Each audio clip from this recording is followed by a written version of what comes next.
that the average age of those congregated here is below 35. Normally the average age is over 60.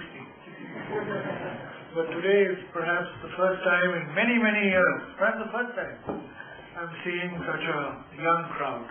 And it's a tribute to a very eminent scholar that you're going to listen to. Normally, when you have to introduce somebody in public life, you start off by saying he needs no introduction, which is really another way of saying the less said about him, the better. But in the case of Madhav Gadgil, I think that does not hold true, because he is well known to all of us.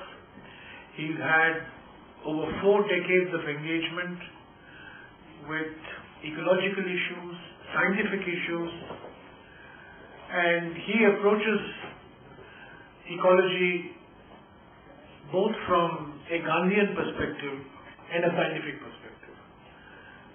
And that's a very unusual combination. He combines the rigors of scientific method with the sensitivity and passion of the Gandhian approach.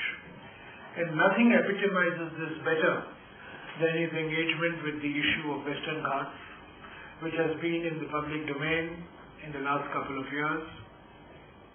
I'll have an occasion to say something on this a little later. But when I was Minister for Environment and Forests, and there was a lot of concern being raised on the ecological damage being caused to the Western Ghats, I had decided to set up an expert group, and within 30 seconds, Madhav Gadgil was notified, because there was no other person better suited for this job than Madhav. And I must say, he did an outstanding job. My only regret is that he submitted the report after my exit as the minister. Because had he submitted the report to me, I would have made it public the moment I got it. Unfortunately, his report was kept under wraps. And it's a tribute to the intellectual integrity of Madhav Gadgil, that in spite of my request to him to give me a copy of his report so that I could leak it, he didn't give it to me. And I had to wait for the official release of the report before I read what he had to say. And that's really a tribute to his sense of integrity. He's going to talk about democracy, ecology, and a lot of themes that he's been working on for the last few decades that I know. And I'm sure that you'll have a lot of questions. These are very important issues of public mobilization, but they're also issues of political significance, because as Madhav will undoubtedly explain, ecology in the Indian context is really all about livelihoods. And the heartbreaking book that he and Ram Guha wrote many years ago was basically oriented towards saying that we must look at the livelihood perspective and not get carried away by other ways or the normal Western ways of looking at ecological concerns. So I'm delighted that he's here. I'm just informed by Mahesh that in addition to the large number of young people here, there are 100 people more listening to you on TV downstairs. Couldn't accommodate all of them here. So Madhav will speak for about 45 minutes. We'll have about 45 minutes to 50 minutes of questions, and I hope they will remain questions and not comments and long speeches. And then I'll have some 5 minutes or 10 minutes of wrapping up. So Madhav, is all yours. Thank you, Madhav. Thank you, Mahesh. I am delighted at this opportunity. Thank you. I am delighted at this opportunity to be in this hallowed institution and talk to you. When Mahesh said I must come and give a public lecture, I thought, and he of course suggested also partly the topic which I finally am trying to expound before you. I thought I should think of three important passions of Jawaharlal Nehru, which I also very much share. These are science, democracy, and ecology. Jawaharlal Nehru was very insistent that India must imbibe the scientific spirit, that the future of India was intimately related to this happening. He was, of course, the person responsible for ensuring that the world's largest democracy survived. But I also happen to know, and perhaps many are aware, I worked closely for many years with Salim Ali, famous ornithologist, who was in fact a family friend of ours. And Salim Ali and Jawaharlal Nehru, when Nehru was in the jail in Dehradun, I think, Salim Ali was staying in Dehradun, and Salim Ali used to spend many hours talking to Jawaharlal Nehru, and perhaps from that or perhaps even otherwise, Nehru had a genuine interest, and Indira Ji also acquired it, in natural history and birds, and Nehru, after independence, set up India's first bird sanctuary at Bharatpur, near Agra, at Salim Ali's suggestion. So I thought that it would be appropriate for me to talk here about science, democracy, and ecology.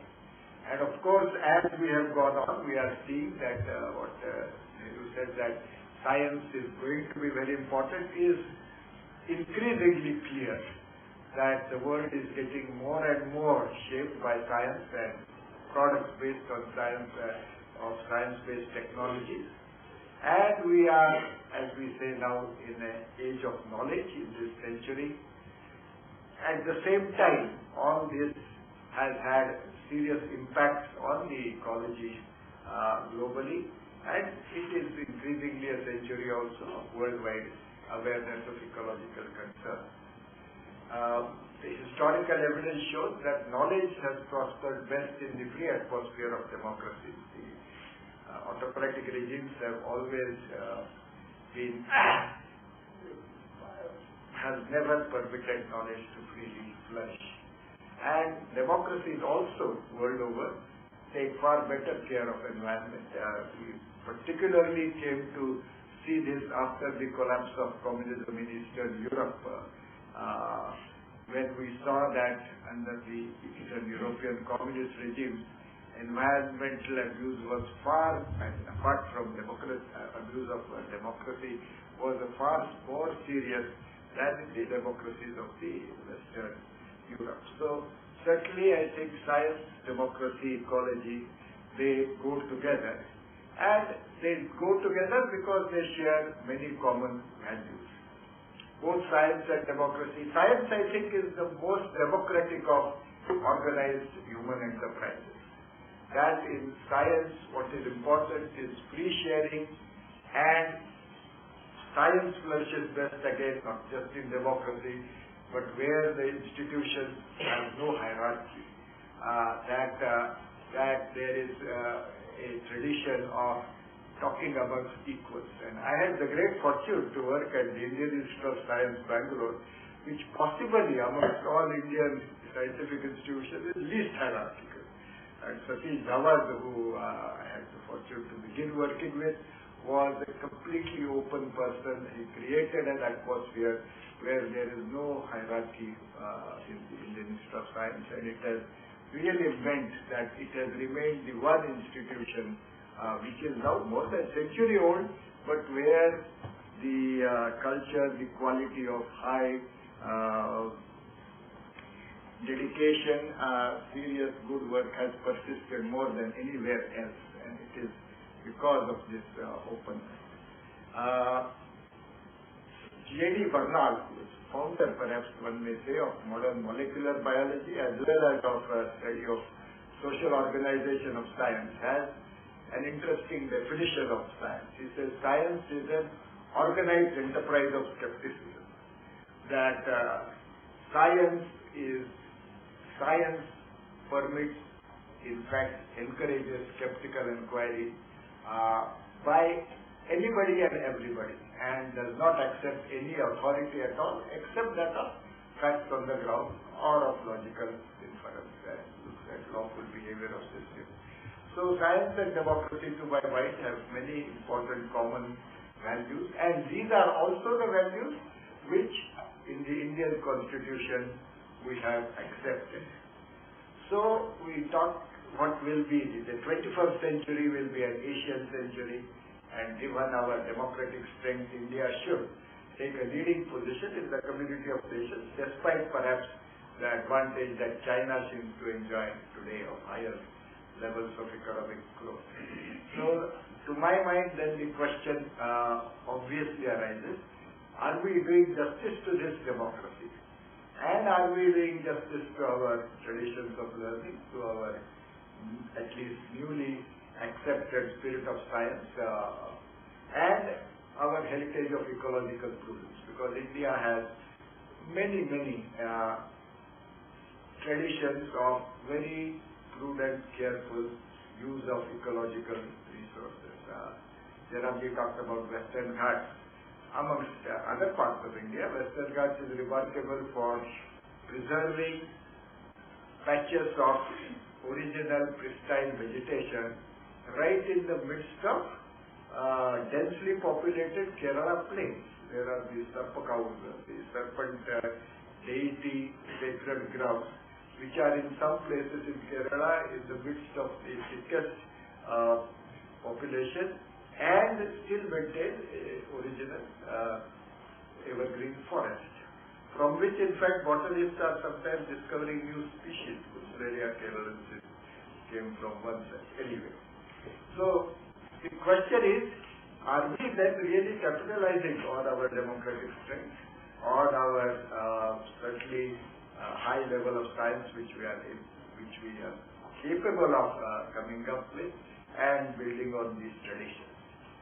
It seems to be that perhaps we are not doing this. I think we correctly seem to be launched on the path of development that is based on the premises that free markets ensure economic efficiency, lead to economic growth, wealth is flowing down to all segments of the society, and therefore all interference with market forces. And when you say all interference, it means interference geared to protect the environment or interference which is related to sensitivities of what the people at grassroots want should be set aside. There seems to be a prevalent philosophy, forget environment, forget people at grassroots, forget about what Grama Sabhas say, whether they want mining or not.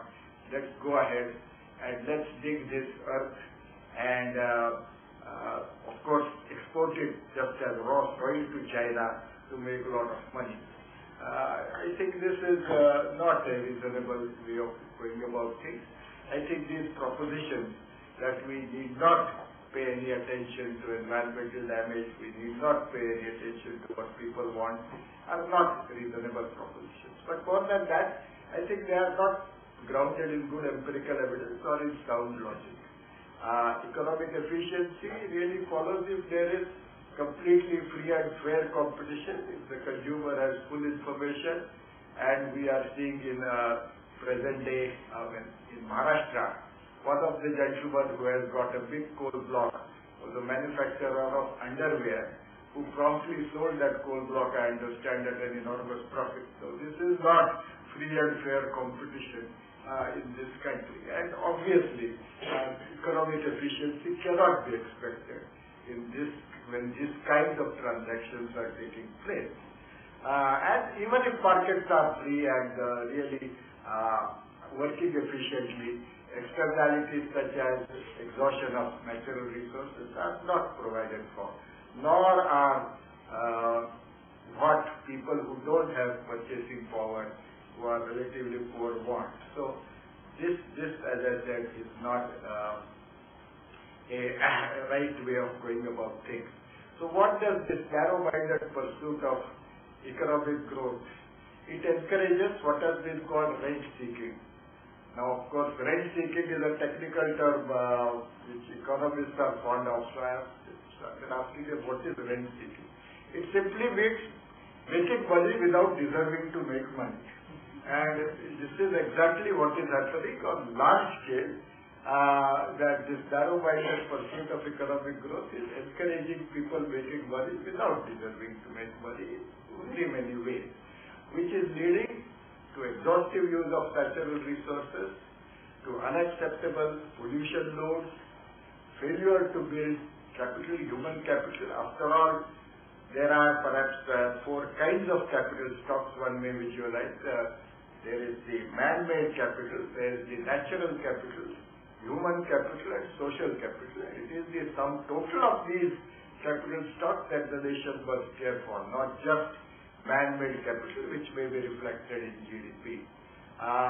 So our human capital is not, we are not building it up as we should because of misuse and abuse of science and technology. I would like to give concrete examples of this.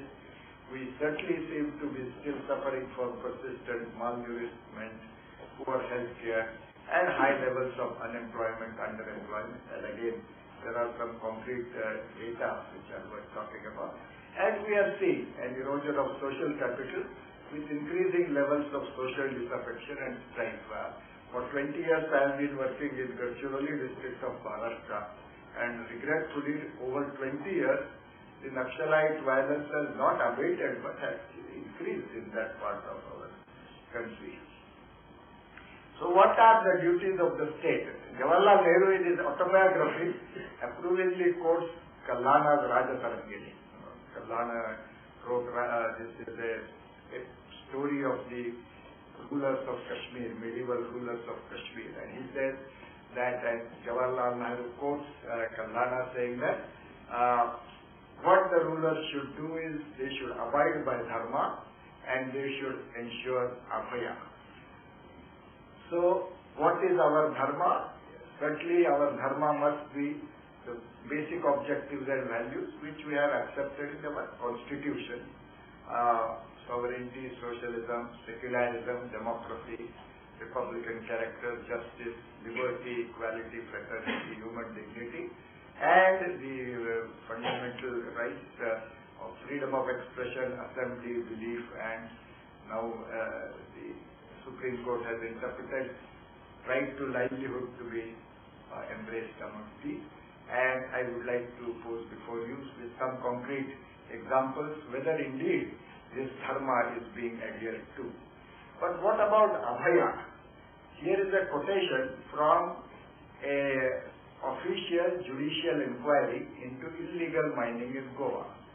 Justice Shah last year has submitted this report, and I am quoting verbatim from the report. He said, but no inspection has been carried out, resulting into fear-free environment, which has caused loss to the ecology, environment, agriculture, groundwater, natural streams, ponds, rivers, biodiversity, etc.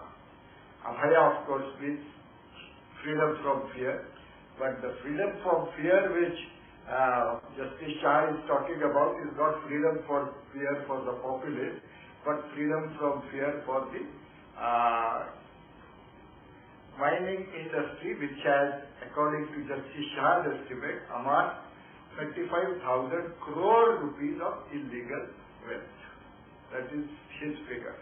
Now, abhaya, I must just give one more instance of how it is operating in Goa. There are certainly some very public-spirited individuals. Amongst them is a good friend of mine, Ramesh Kawat. He is a high school teacher of Goa. But he has used his education to carefully compile what is going on with mines, and he has brought this, Justice Shah Commission, amongst other reasons, was able to put together a very strong set of evidence because people like Ramesh Kawat are helping us. Now on 2nd March in Madhav in Goa, a group, the Right to Information Forum of Goa, had invited Ramesh Kawat to come and speak to them. And 5,000, no less, hooligans attacked the gathering of 35 people on March 2nd. And as of today, police have not, and there are available video films of who these people were. But even as of today, police have not registered a case against a single one of them. So this is how Abhaya is operating, I am afraid, in Goa, and how Dharma is, of course, operating. The right of expression, freedom of expression for Ramesh Gamasena, that is simply being taken away.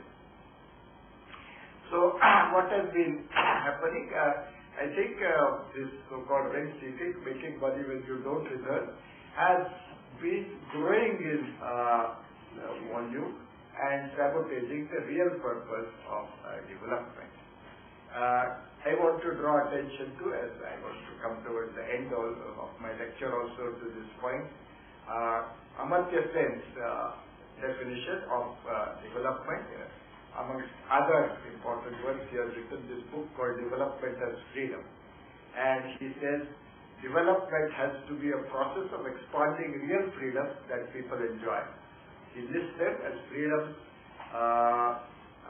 which would ensure access to adequate food, access to clean water, unpolluted air, shelter, education, healthcare, and gainful employment. Free access to all these is development according to him. But more than that, he says, above all, development should lead to an enhanced capacity to engage in social, political, economic decision making. And this is what I want to come towards the end. I think what we should all be striving for is for our citizenry, all of us, to really get more and more involved in social, political, economic decision making in this country. Now, we have seen, and Goa mining of 35,000 crores of illegal mining is just one example, that rent seeking has reached new heights in the globalizing world of last 2 decades. The ability to interfere in environment has grown substantially. So, where in the 60s ore was being extracted with pickaxes in Goa, now you have these huge earth-moving machines. So, employing 1/100th of the labor force, they are every day taking 100 times more ore out. Which of course, as Justice Shah Commission says, no account is being kept of how much ore is being taken out.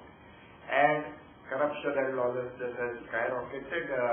I had an opportunity, the mining community that way is very open, and I in fact had a whole day of discussion with different mine managers and mine owners in Panji, and I promised them that I will not mention them by name, but they should permit me to quote and say that somebody has said this, and several of them said that the obscene levels of profit which now the mining industry is making has led to such a degradation that all we need to do is to pay every elected member of Gram Panchayat 1 lakh of rupees per year, every sarpanch of the panchayat 5 lakh rupees a year.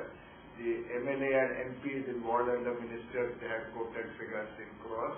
And that is all we need to do. And when we have 35,000 crores of illegal money, it's no problem. So आप शाह की report में पढ़िए, both center and state are divided. I will not go more into specifics because the report is in the public domain. So, and Goa also, this rich and poor divide has widened, and unfortunately the Goan mining industry, regretfully, is out to make money, completely ignoring environmental damage, flouting laws, suppressing information and passing the cost to the poor and the weak. And as I said, this is not any kind of a unsupported statement by an environmentalist. This is what Justice Shah Commission in the big report in details with specific cases documents. So this of course means that there is growing inequality, growing concentration of economic and political power in hands of a few, which is distorting democratic processes, promoting poor governance, poor administration, poor lawmaking, poor implementation laws, and poor administration of justice. I want to give just a few very specific examples. And what has become a prevalent practice is that basically appropriation of public resources towards private ends is the major let's say, way in which development is being implemented today, with large-scale land grabbing, water grabbing, forest grabbing, mineral grabbing. Let me just take few concrete examples now, which I owe to Jairamji because he asked our panel to look specifically at this project called Athirappilli. It's a hydroelectric project on Chalkuli River in Kerala. And thanks to Right to Information Act and thanks to some very public-spirited engineers in Kerala, they have carefully examined the project document on the basis of which the project has been approved. They have done proper calculations of how much water is available. They have in fact run some proper simulations of what will happen to this water with the dam coming in place. And they have shown a technical document they have produced showing that there isn't enough water in Chalkuli now. There are 7 dams upstream already to generate power through Athirappilli. That area is providing substantial irrigation to agricultural fields which will be destroyed. There is a very picturesque waterfall just downstream of where the dam is supposed to come up. That waterfall will dry up and it will destroy local tourism. And from an ecological perspective, the last low elevation river-side forest of Kerala will be destroyed. Other than that, of course, it violates the Forest Rights Act. It is the homeland of Kadars who are classified as primitive tribal groups, and the Forest Rights Act, which is 2006 Act, says that their habitat shall not be touched without their full concurrence, and no such concurrence has been obtained. But Kerala, many political leaders are saying that stopping this dam would lead to power starvation for Kerala. So we said, okay, on the behalf of the panel, we, apart from talking to people, we had a specific technical 3-hour discussion.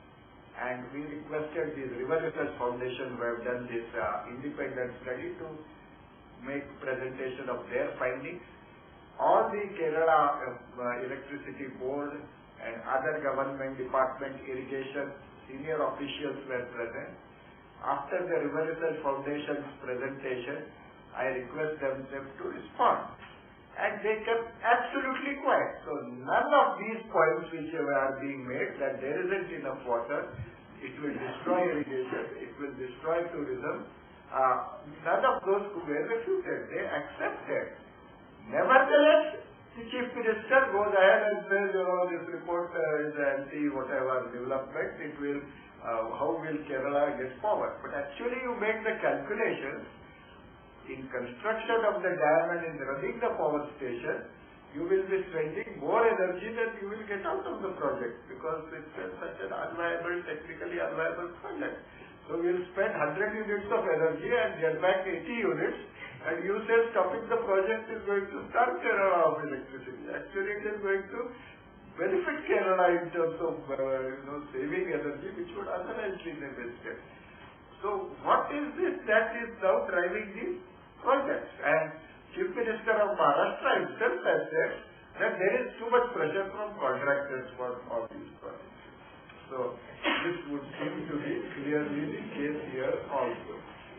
Now another case study that we present, again personally again due to this panel, I spent some time in Plachibada. This is a village in Palakkad district of Kerala, where a Coca-Cola factory was set up. That factory has lowered the groundwater levels drastically by overusing groundwater. It has polluted that water. There are other problems, and there is hardly any employment generation for the local people.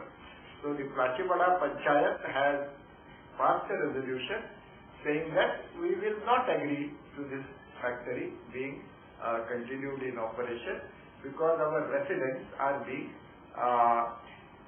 hurt, and it is our responsibility, Panchayat's responsibility and right to stop an activity which is very adversely affecting the residents of the Panchayat. Kerala government was forced, because of this insistence of the Panchayat, to set up a technical committee. The technical committee has examined the project and said that the loss suffered by the people is 260 crores and Coca-Cola company should award compensation. Kerala legislation on in February I think it was, passed this Coca-Cola Victims Relief Compensation Claim Special Tribunal Bill, saying that Coca-Cola company should award this compensation. That was sent by the state government to the center on March 30th, 2011. As of today, 2 years later, the Honorable President of India has not signed it. Meanwhile, interestingly enough, so this 250 crores is not going to those people. Meanwhile, Coca-Cola company owes government 60 crores in back tax dues, and the Kerala government has very graciously given Coca-Cola company 6 crores rupees tax concession, and not a paisa is coming to the people of Plaschimaras. Just one more example of what happens to democracy. There is a chemical industry hub at a place called Lote in Ratnagiri district of Maharashtra, and they have a common effluent treatment plant. I personally went and spent some time there. It is very clear that this common effluent treatment plant simply doesn't work, and there is enormously greater amount of polluting effluent being produced than the plant can actually handle. So the natural springs there are getting poisoned. The Vashishti River and Dabhol Creek, which were very rich sources of fishery, have been poisoned. Somebody then, not satisfied with poisoning the Vashishti River, has taken a tanker full of toxic effluent and dumped it in another tank which supplied the water to Khed town, and that water supply was discontinued for a month before they could resume it. The local people have provided specific evidence that at least 3 factories are digging up bore wells not to take out water from the ground but to inject toxic waste into the groundwater. All of this has been documented and no action has been taken. There is a citizens committee of Lote which did all this mischief of providing documentation of all these things. So as a result of which, for last 2.5 years, the committee has not met, and the Pollution Control Board office, which was at Lote, is moved 40 kilometers away to Chipur. And what is happening to employment? Lote, this industrial complex has generated 11,000 jobs. There is no specific statistics available on how many jobs the fishing community has lost, but there is no question in anybody's mind that it has been substantial loss of employment, because there is clearly very substantial depletion in the fish and shellfish yield. The fishermen say they have lost 20,000 jobs. So whatever it may be, it is not at all clear that this industrial complex has actually increased levels of employment in that area. And of course it has also meant that cheap fish and shellfish, which are important protein resources, are no longer available. Just to give some statistics, National Sample Survey says that between 1999 and 2004, 63 million new jobs were created, and it was expected that between 2004 to 9, another 50 million jobs will be created. Apparently, actually, the sample survey says that only 1 million were created, very much smaller number. Naresh Saxena, the former Secretary of Planning Commission, a very seasoned civil servant, has published all this material. It is available. And so, this kind of pursuit of economic growth without really taking a broader view does not seem to be generating employment either. And of course, this whole exercise talks of nothing about old jobs which are destroyed by environmental degradation. Everywhere in India today, I am working now in Goa, in Mandovi River, or recently I had an opportunity because of a friend who works on the Gangetic dolphin of spending some time which is on a fishing boat camping on the bank of Ganga River with the fishermen there. Everywhere, the fishermen don't have enough fish to fish. Now they are doing sand mining. Sand mining is again completely unregulated. Sand mining is further depleting fisheries, and there is no account being kept of what is happening. So maybe today the fishermen have jobs in sand mining, but it cannot be a sustainable occupation because the rate at which new sand is being formed is far less than the rate at which today sand is being mined from most rivers of India. So fishermen, river fishermen, which is amongst one major occupation of India, is now from a occupation which has been sustained over maybe thousands of years, being converted into occupation of sand mining, which may be sustained, I don't know, maybe for a few years. But again, there is absolutely no scientific account of this, both in Goa, where National Institute of Oceanography ought to be looking at it, and I have many friends there, I have worked with them. Nothing is known about exactly what has happened to Mandovi River, how much sand is being mined, how many fishermen might have now lost their jobs, there are no more fish to fish, how many fishermen are now being forced into sand mining, nothing is known. Exactly the same in Patna. Ravindra Sinha, who is a good friend of mine, has been studying Ganga fishermen and dolphins for 3 decades now. He tells me that there is no statistics available on what is happening to the fisheries, what is happening to fishermen's employment, and what is happening to the river because of sand mining. And no economic returns also coming to the government by any royalty being charged on sand mining. All completely off the record. How about nutrition? And just the way continually false impressions are created about what is happening in the country, perhaps very starkly brought about by the statistics on nutrition. So there is one set of statistics on malnourishment among school children generated by state government supplied data which the state government collects through the schools, which maintains some record of the health of the children. That state government record says that from 28% of the school children were malnourished in 93, and it had declined to 8% in 2006.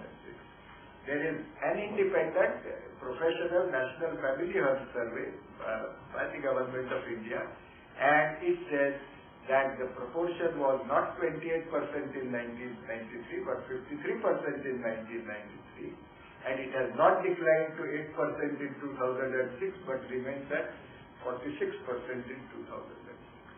So a huge amount of manipulation of information is being practiced, and as I said, this is completely opposed to the spirit of science which Jawaharlal Nehru told us we must imbibe.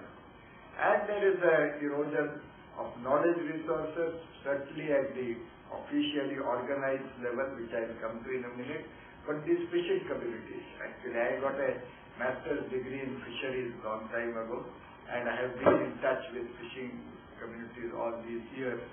They have an enormous stock of knowledge on fish and fisheries, which is not captured in the formal system.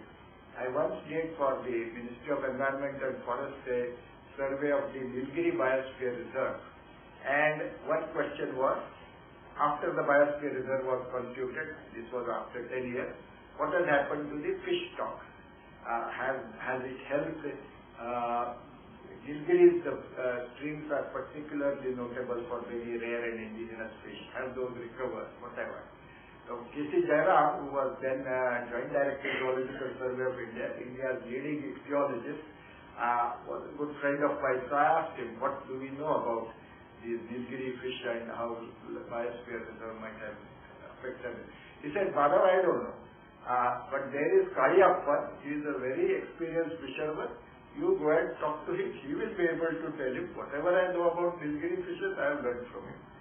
So I went and on bank of Moya river one night we camped and he gave me long history of what has happened to river and its fishes, and I compiled it and showed it to Jairam. He said it sounds very plausible. But that is where the knowledge is, and with all these environmental degradation, all of that is going away.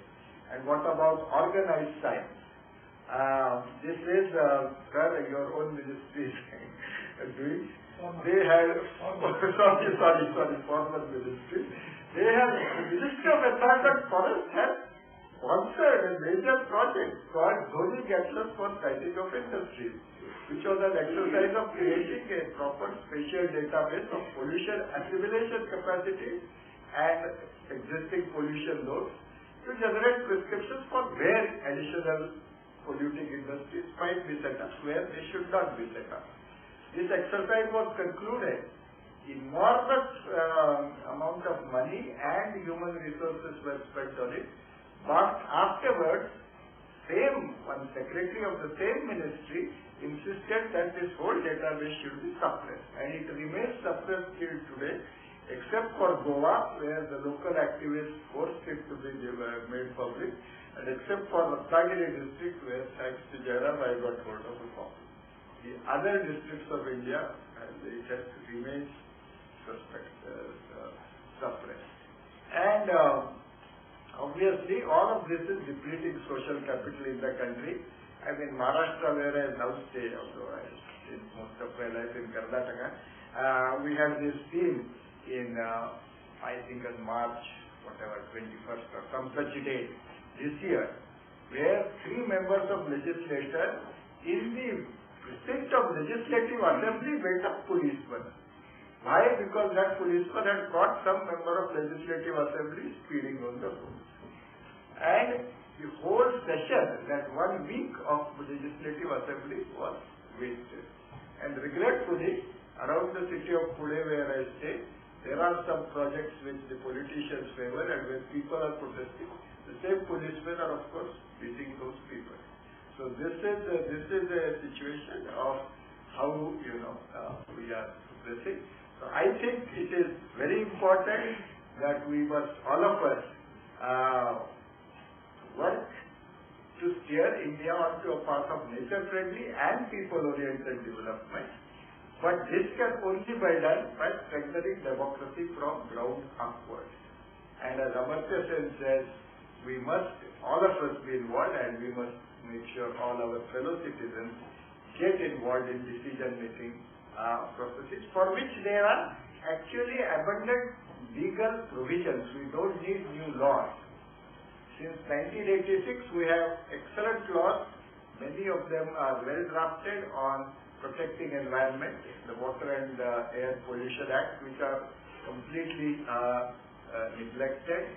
I gave you an example, or maybe I didn't mention it, but in Lote, whenever people have protested against obviously and admittedly unlawfully high levels of pollution, their demonstrations are suppressed. And I have specific data from Ratnagiri Collector's Office that for the period of 600 days prior to when I collected the data, on no less than 191 days, the collector has Jamabandi declared to suppress demonstrations against illegal pollution. So you use law and order machinery to stop demonstrations which are completely peaceful, legally valid demonstrations against illegal levels of pollution. So this we must not allow to happen.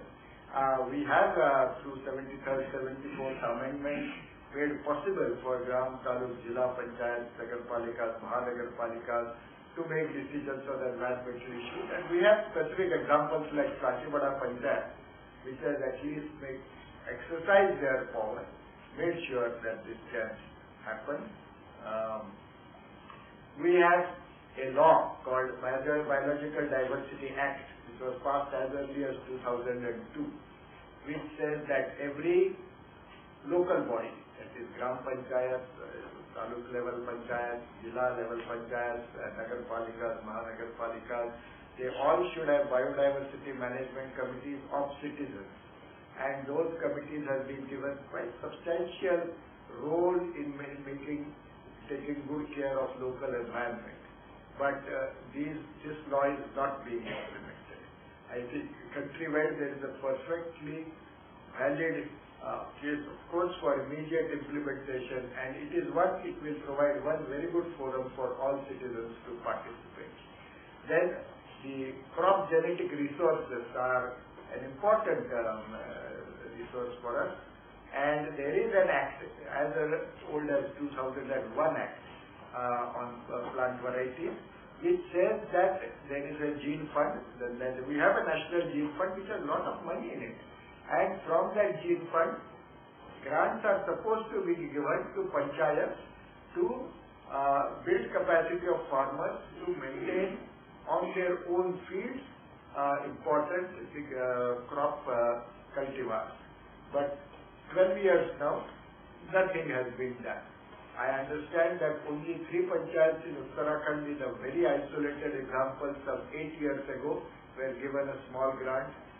No other grant from the National Gene Fund has come. The Gene Fund has pots of money in it. Then, of course, in the forested areas, we have the extension of Panchayat Raj to Scheduled Areas Act and the Forest Rights Act, and I didn't want to take too long. I am almost running out of my 45 minutes. But you should read a report on the Niyamgiri Vedanta mines by Saxena Committee, which very squarely puts the blame for a whole lot of unfortunate things which are happening in the tribal India on our complete failure to properly implement this extension of Panchayat to Scheduled Areas and the Forest Rights Act. In 1990s, the Ministry of Environment actually had a scheme called Paryavarana Vahini, which was operational for some time in Karnataka. I had good friends who were authorized under that scheme. The district collector used to select people, public-spirited citizens, to be given powers to inspect pollution and to report other environmental offences to the district collector. And this was having very salutary impact. As I said, some friends of mine were given this, and they brought many things to notice. It was having a good impact. The scheme has been kept in suspended animation. Then the regional development plans, we prepare district level development plans, but I have had long discussion actually in the context of the Western Ghat report. I talked to all the state level regional and town planning directors, and they said that they also feel that when they prepare these district level plans, the environmental concerns should be taken on board. But they say they are technically completely incompetent and their mandate doesn't call for looking at it. But this must happen, and Biodiversity Act and the Biodiversity Management Committees, for instance, can be involved in this very fruitfully. Then the environmental impact assessment statement and the whole environmental clearance process needs to be reformed in many ways. Just to give an example of how it is operating, because of all this news about mining in Goa, Goa government itself, state government itself, asked me to look at the environmental impact assessment reports and the environmental clearances and its execution by the mines. 75 mines we have had access to all the detailed documentation from the government. Several of those I visited in the field. Essentially, all 75 made fraudulent statements about how the mines are impacting streams and rivulets.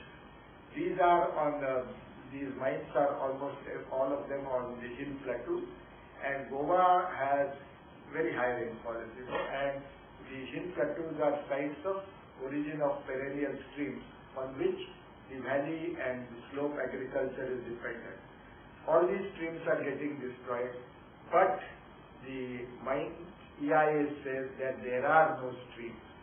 And when I specifically requested in writing to one of the mine managers, why is it that I see the stream, and in fact it happens to be a stream which is popular in Goa. People go there, it has a very picturesque waterfall on that stream to take bath for enjoyment. That you are saying in your EIA that there is no stream. And he gave me back an interesting answer. He said, look at the map of Goa, the geological map. There are no blue lines, so there are no streams. You are suffering under an illusion. There is no such thing as this stream. Now, this is, to my mind, the worst perversion of the scientific spirit. That, you know, empirically, what is happening, this is what we should look at. As I said, and there should be full access to pertinent information. Suppression of like this zoning atlas for siting of industries in no way can be justified. And we must organize a proper information system, a countrywide information system. There are now, just to mention, very interesting citizen science program. Australia has a so-called Australian Citizens River Watch program. Any citizen group that is interested can ask for it, and the Australian government provides a 2-day training course to the citizens. It tells citizens, teaches citizens how to monitor the health of water in those rivers by looking at just biological indicators. If there are chironomid larvae, it is a polluted water. If there are damselflies, it is clean water, and so on. And actually, a student of mine, Subramanyam, who now works for Zoological Survey, has prepared a parallel guide for Indian rivers. We could implement this, and we could conduct a kind of a citizens program. We have actually environmental education is a compulsory. Students do a lot of projects, and much very useful information can be generated, made publicly available, and citizens can involve in taking many such measures. I think I really plead that we citizens must get involved, must make sure that there are, given our democracy, which is certainly getting deeper in many ways, we have many possibilities of engaging, and it is only when we strengthen democracy and strengthen the rule of law and strengthen our science and tradition of ecological prudence from below upwards will we make progress. Thank you very much, and thank you so much.